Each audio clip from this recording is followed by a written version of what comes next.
মুসনাদে আহমদ ইবনে হাম্বলের বর্ণনা। আল্লাহ যখন পৃথিবী সৃষ্টি করলেন, পৃথিবী কাঁপতে শুরু করেছিল। পৃথিবীর কাঁপাকাঁপি দেখে আল্লাহ পৃথিবীতে পাহাড় গেড়ে দিলেন। ওয়াজআলনাল জিবালা, কথা বলে না, এত হাফেজ। ওয়াজআলনাল জিবালা আওতাদা, পাহাড়কে আমি পেড়েগের মতো গেড়ে দিয়েছি। আল্লাহ 7টা টেকটনিক প্লেট তৈরি করলেন। 7 tectonic plates create the mountain range on earth. 7টা টেকটনিক প্লেট পৃথিবীতে পাহাড় তৈরি করেছে। আল্লাহ 7টা পাহাড় দিয়ে পৃথিবীর কাঁপাকাঁপি বন্ধ করে দিলেন। ফেরেশতারা এটা দেখে অবাক। ফেরেশতারা বললেন, আল্লাহ, পৃথিবী কাঁপছিল আর আপনি পাহাড় গেড়ে দিয়ে পৃথিবীর কাঁপাকাঁপি থামিয়ে দিলেন। পাহাড়ের এত শক্তি। হাল মিন খালকিকা আশাদ্দু মিনাল জিবাল। হে আল্লাহ, আপনার সৃষ্টির মধ্যে পাহাড়ের চাইতে শক্তিশালী কি কিছু আছে? সুবহানাল্লাহ কইবেন না? আল্লাহ বললেন, নাম আছে। সেটা হচ্ছে আল হাদিদ, মানে লোহা। কারণ লোহা পাহাড়ের ভিতরে ঢুকাই দেওয়া যায়। সুবহানাল্লাহ বাড়িতে গিয়ে বললেন। আবার আল হাদিদ নামে আল্লাহর কোরআনে একটা সূরা আছে না নাই? সূরার নাম কি?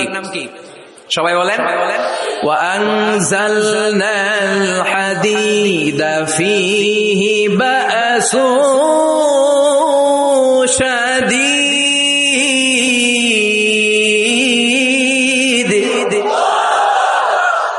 আমি আকাশ থেকে লোহা নাজিল করেছি, লোহার মধ্যে অনেক শক্তি আমি ঢুকিয়ে দিয়েছি।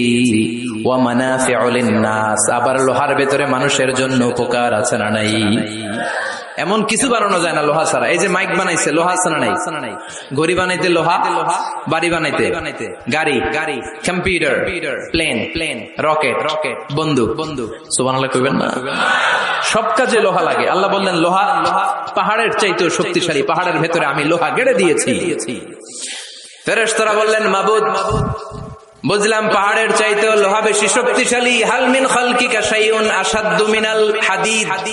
এবার আমাদেরকে বলেন, আপনার সৃষ্টিকুলের মধ্য থেকে লোহার চাইতেও শক্তিশালী কিছু আছে নাকি? আল্লাহ বললেন, লোহার চাইতেও শক্তিশালী আরেকটা জিনিস আছে, সেটা হলো আন্নার, মানে আগুন। সেটা কি? সবাই কন। আগুনের স্পর্শ পেলে লোহাও গলে যায়। সুবহানাল্লাহ পড়েন। ফেরেশতারা বললেন, আল্লাহ, আগুনের চাইতে শক্তিশালী কিছু আছে নাকি? আল্লাহ বললেন, আছে। সেটা কি? আল্লাহ বললেন, আল মা, মানে পানি। আগুনের মধ্যে যদি পানি ঢেলে দেয়া হয়, আগুন তার অস্তিত্ব হারিয়ে ফেলে। ঠিক কি না? ফেরেশতাদের প্রশ্নেরও শেষ নাই, আল্লাহর উত্তরেরও। ফেরেশতাদের কৌতূহল আরো বেড়ে যায়। ফেরেশতারা আবার বলে, মাবুদ, আপনার সৃষ্টিকুলের মধ্য থেকে পানির চাইতেও শক্তিশালী কিছু আছে নাকি? আল্লাহ বলে, আছে। আর রিহ, মানে বাতাস। মানে কি? বাতাস। কারণ বাতাসের ধাক্কায় সাগরের পানিতে দোলা খেলে, বাতাসের গর্জনে সাগরের মধ্যে উচ্ছ্বাস তৈরি হয়, শুরু হয় জলোচ্ছ্বাস। ঠিক কি? ফেরেশতারা আবার অবাক হয়ে বলে, ও মাবুদ, এই বাতাসের চাইতেও শক্তিশালী কিছু আছে নাকি? আল্লাহ বললেন, বাতাসের চাইতেও শক্তিশালী আছে। ফেরেশতারা বলল, সেটা কি? আল্লাহ বললেন, বাতাসের চাইতেও শক্তিশালী আশরাফুল মাখলুকাত, মানুষ। সকল ব্যথারে বোঝা বইতে পারে, সব জ্বালা যাতনাও সইতে পারে। বিপদ আপদ এলে আল্লাহকে ডাকে, তার দয়া করুণায় ভরসা রাখে। হারায় না হুশ, সেই তো মানুষ। ঠিক কি? আল্লাহ বললেন, মানুষ শক্তিশালী, তবে ওই মানুষ, যেই মানুষ ডান হাত যা দান করে, বাম হাত সেটা টের পায় না। সুবহানাল্লাহ পড়েন। তার মানে আপনারা সবচেয়ে শক্তিশালী। আল্লাহর এই স্টেটমেন্ট অনুযায়ী, মুসনাদ আহমদ ইবনে হাম্বলের রেফারেন্স অনুযায়ী, আজকে জামিয়া কাসিমিয়ার জন্য যারা দুহাত খুলে দান করেছেন, তাদের চেয়ে শক্তিশালী আল্লাহর জমিনে, আকাশের নিচে, জমিনের উপরে দ্বিতীয় কেউ নাই। জোরে বলেন, ঠিক? সবচেয়ে শক্তিশালী তারা। ডান হাত যেটা দান করে, বাম হাত সেটা টের পায় না। এরকম দানবীর আছে না নাই? জাকাত যখন দিতে মনে চায় এইভাবে জাকাত দিবেন, কবুল করবে কে? দে জাকাত তোরা দে রে জাকাত, তোর দিল খুলবে পড়ে আগে খোলো খাত। দে জাকাত তোরা দে রে জাকাত। সুবহানাল্লাহ পড়ে। তার মানে মানুষের মতো মানুষ সবচেয়ে শক্তিশালী, মানুষের মতো মানুষ আশরাফুল মাখলুকাত, মানুষের মতো মানুষ হলো আল্লাহর খলিফা। কার কথা?